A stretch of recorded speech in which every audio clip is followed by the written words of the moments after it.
What's up friends, welcome back to Joe Tutorial, and in this video I'm going to show you how to share a collection on Google.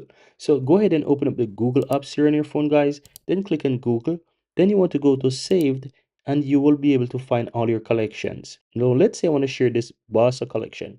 I'm going to simply tap on that collection, then tap on share. Here you can see you'll get this pop-up saying that in order to be able to share this collection you need to turn on the sharing. So I'm going to simply turn this on.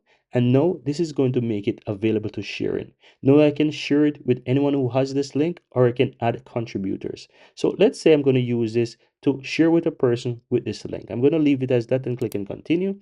And then from here, I can choose who I want to share it with. So let's say I'm going to share it with someone from my WhatsApp. So I'm going to open up WhatsApp, then select that person, then click and share, and that person will receive the link. And they can click on that and view that collection.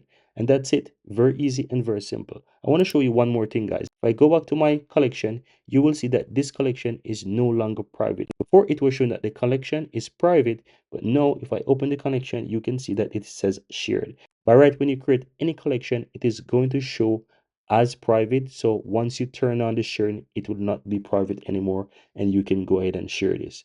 Keep in mind, if you want to share it with a specific person, then you want to go ahead and open up that specific collection, then go ahead and click on share, and you can choose to click contributor link. Once you click on that, you'll be able to do this with a contributor link. And that's it, guys. Very easy and very simple.